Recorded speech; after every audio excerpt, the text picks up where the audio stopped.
So welcome again to the second section of this module, the e-commerce module. I'm going to be discussing the e-commerce beliefs, and I would like you to, as we go through them, for you to say whether they are true or not. Number one, the prices of goods on e-commerce platforms should be higher than others because e-commerce is modern and it's easier to use and it's more fanciful. True or false? Another one is I can charge higher prices on my dried catfish or eggs because I have a brand name and I use a NAFDAC certification. Another one of the beliefs is that if payment is not done on delivery, it is a scam. Another belief is that if I populate a cart, I have already ordered. You have to deliver to me. Another myth is delivery should be free if my order value is small. Another is unearned revenues are not needed in e-commerce, hence cash on delivery is okay. Other people believe that e-commerce platforms need to have presence in every city in order to guarantee quick delivery and to avoid scams. In some other cases, some believe that e-commerce platforms cannot be trusted. You buy this, they ship you that. Other people think e-commerce companies cannot deliver fast enough because logistics does not work in Africa. To build a successful e-commerce company, it has to be asset light and very lean on inventory. And you might have heard of the very popular saying that Uber, the world's largest taxi company, owns no vehicles, that Facebook, the world's most popular media owner, creates no content. Some others have also said that Amazon, the most valuable retailer, has no inventory. Some other people believe that Airbnb, the world's largest accommodation provider, owns no real estate. Are these things all true? For some other people, marketplace models are better than e-retail models. Some believe that vendors should be onboarded in a laissez-faire way in order to drive scalability. Some think to run or start an e-commerce company, you only need a website and people will run around like crazy, meaning it's an errand service. And then for some other people, they feel e-commerce is a loss-making business because Amazon became profitable only after 10 years. And therefore, potentially there's no profit opportunity in that space, especially within Africa where we don't have patient capital. Are all these beliefs true?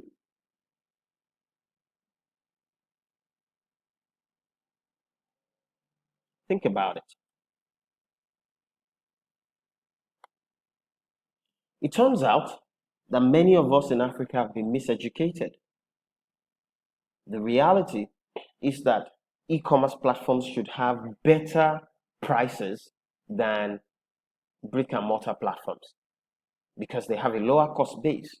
They don't necessarily have to adhere with the slow pace at which customers respond. In addition, the fact that you have a brand name and that you have a NAFDAC certification does not give you any right to charge higher for your dried catfish or your eggs, except you have specific differentiators like organic eggs, organic catfish, vitamin A fortified eggs, free range eggs, or some other classifications that you have in other markets. If you pay online, it doesn't necessarily have to be a scam. It just depends on the integrity and the efficiency of the company you're dealing with. For example, here at Food Locker, we only accept online payments. We never sell for pay on delivery. And then for Food Locker as well, the fact that you populated a cart does not mean you have an order. You have to pay for you to have an order. This is standard practice for e-commerce across the world. There are issues that we'll discuss around trust, but the reality is that e-commerce was not designed to work in this kind of way. It would not be profitable for the company and it would not be effective or efficient for the customers. Delivery should be free if my order value is small. This is wrong. There is no free lunch anywhere.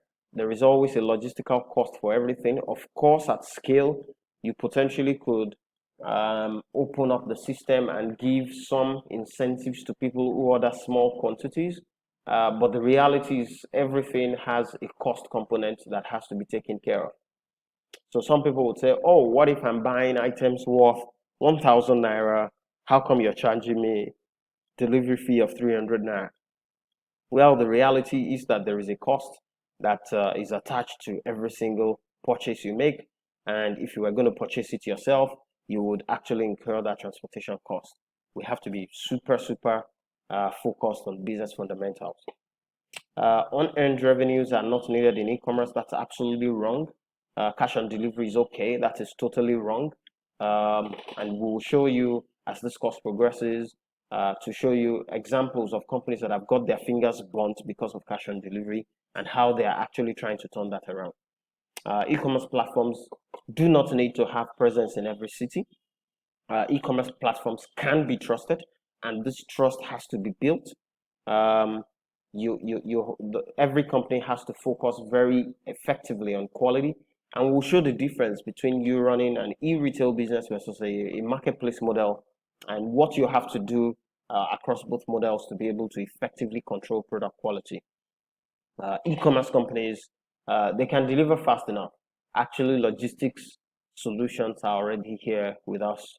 There are a large number of companies that have already started solving those problems, and it's just really up to the e-commerce platforms to start working very closely with this company. To be a successful e-commerce company, you have to be asset light. That is totally wrong. There are evidences that we'll provide during this module that would show you that you can actually run a very asset heavy and inventory heavy model, and in fact it's actually much better until a certain stage. So we'll discuss that. So it's a myth that Uber does not own taxis, that they do not own vehicles is a myth. If you click on the hyperlinks in this video, in the material that I will attach, this PDF, you would see articles that show you that these companies actually own assets. They create content. Facebook actually has content. Amazon actually has a lot of inventory. And Airbnb is actually going into construction of buildings. So these are all myths that we're not really sure where they originated from. People did not, I believe people were trying to push a certain agenda, and they had this kind of material that they wanted to push out. Marketplace models are better than e-retail models is wrong. And we're going to see that during this module to really understand what's going on at the fundamental level. Vendors should be onboarded in a laissez-faire way. That is wrong as well. To run or start an e-commerce company, you need a website, and people will run like crazy. Well, that's a recipe for disaster. Don't do it. I totally advise don't do it. E-commerce is not a loss-making business. Amazon became profitable after 10 years because of some reasons. Because they were investing in the assets and the capabilities, and I'm going to show you data that actually prove that. And I'm going to show you the impact of those assets and capabilities on their current performance now. So welcome on board. E-commerce, ladies and gentlemen, is not an errand service. It is actually a factory. Thank you very much. Let's go on. So the basics of business, regardless of whether you have an emerging new technology or a new business model, the basics or the fundamentals of business remain the same. Understanding those fundamentals is super crucial for anybody that wants to run business. So by studying the financial reports of companies, you can actually understand those fundamentals, and that's what we're going to be doing in this course. I'm not going to be giving you my own opinions. We're going to just be looking at the data from the financial statements, essentially the SEC filings of Amazon, Jumia, and surprisingly Facebook, because of Facebook shops, to really understand the fundamentals of this space.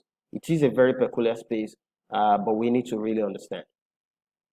So this is a strategic framework that can allow you to understand the e-commerce space. Every single space has its own characteristics. The e-commerce space has these characteristics around logistics, capital, payment infrastructure, internet infrastructure, quality orientation or trust, operational efficiency, inventory, no inventory, marketplace, e-retail, gross merchandise value versus revenues, cash on delivery versus online payments, and some of these other parameters, including growth at all costs, which is the last one, versus profitable growth construct, as well as other choices. E-commerce technology is bigger and is much more than apps. It is not just about building apps. Asset light versus asset heavy, product channel fit. We're going to be looking at all this. Luckily, we're going to be looking at a number of business models that will allow us to understand this very clearly. So let's look at the different category kings. We've gotten some data. We went to Yahoo Finance and we got some of the stock prices of some of the most popular e-commerce or retail players. So for example, Amazon currently as at May 29th had a market cap of about $1.2 trillion. Alibaba Group had about $556.8 billion. Jumia had $352 million. Walmart $351 billion, and Facebook $641 billion. Well, Facebook is on this slide because of Facebook shops, and we're going to discuss that in the third case study. So essentially from a market capitalization point of view, for those who are not very familiar with the term, so market capitalization is actually a product of the price, which is the price per share of every single stock that the company has, multiplied by the number of shares. So for example, an Amazon share as at that May 29th was worth about $2,442. And when you multiply that by the total number of shares, you get a market capitalization of $1.218 trillion. So essentially, Amazon is the category king. And we're going to be using Amazon as the reference company. In Africa, I know we always like to benchmark against the worst, but in business, we benchmark against the best. And that's what we're going to be doing in this case. We're going to be looking at the best company in the space. We're going to be comparing to our own local company, which is the Jumia, as well as we're going to be also be looking at Facebook. People who are curious, super curious, could also go to Yahoo Finance and also sort of do similar comparisons with the likes of Alibaba and Walmart. You see why Amazon is the category king. By the way, Alibaba is actually a marketplace business, while Amazon is dominantly more of an e-retail business. Jumia is tending more towards the Alibaba model by adopting the marketplace sort of orientation, as well as the Facebook shops is actually also sort of like a marketplace construct. In fact, it's an even sort of like a drop shipping construct. And we'll discuss that pretty much as we go on. So let's look at the financial statements of Amazon and Jumia. Like I said again, the fundamentals of business can be understood by looking at the financial statements so as to understand what they really do at their core. This is a financial statement that you can easily study. On the left, you've got Amazon. On the right, you've got Jumia. For Amazon, and this is their statement of operations, which is essentially what we call the profit and loss account for both companies. You would pretty much see that they seem not to differ so much in how they're structured. The structure seems to be pretty much the same. You've got revenues, cost of revenues, you've got fulfillment expenses, technology and content, sales and advertising, general and administrative, pretty much similar. You've got finance costs, you've got pretty much what Amazon calls interest, income, and expense, and you've got the taxes. So it's pretty much similar structure, but you would see that actually Amazon has over $280 billion of revenue. They are profitable, making about $11.6 billion in 2019. But you would also see that Jumia had revenues of about 160 million euros, but they made a loss of over 227 million euros. So they made more losses than they actually had revenues. We'll look into this.